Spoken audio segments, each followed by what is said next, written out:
Okay, so we're going to talk about the opening of your story.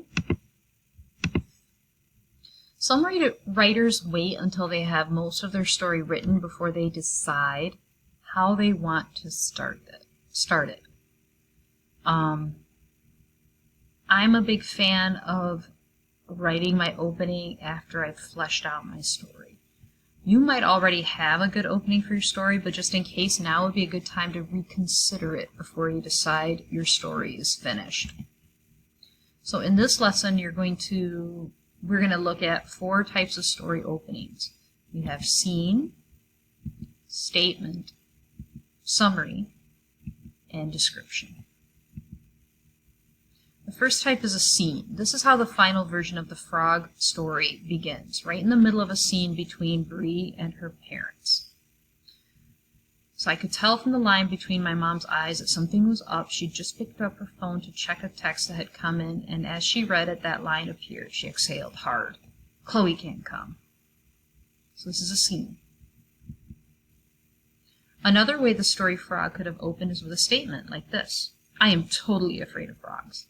I know it's silly because they can't hurt you unless they're poisonous, and we don't even have that kind of frog near us. I know some people who just pick them up with their bare hands like it's nothing. Not me.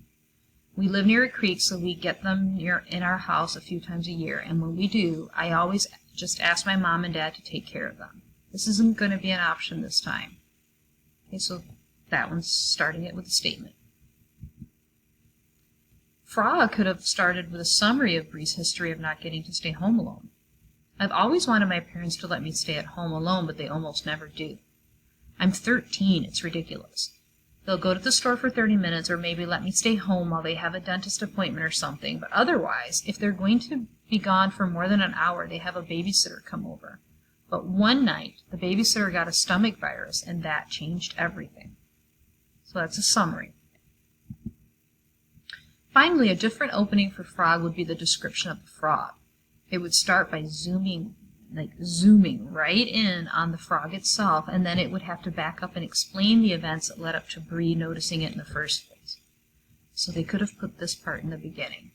At first I thought it was a leaf, the brownish-green bumpy thing that was lying in the hall when I came out of my room. But I didn't remember seeing a leaf earlier. When I took a step closer and got a better look, I was sure. He was tiny. No bigger than the little handheld pencil sharpener I kept in my backpack, and there was no doubt about it. He was definitely a frog. Keep in mind that there are lots of other ways to start stories. To give yourself a better variety of choices, look at other short stories and novels and explore the different ways that they start. Also, look through the story you already have. You might find that there's a section in the middle that you might want to move to the beginning. Okay. So now, you're going to go to your story and try some of these opening styles until you find one that you like best. So try some of these opening styles. If you want more ideas, look at the other stories. And your opening lines might be somewhere else in your story. You might need to just move them to the top.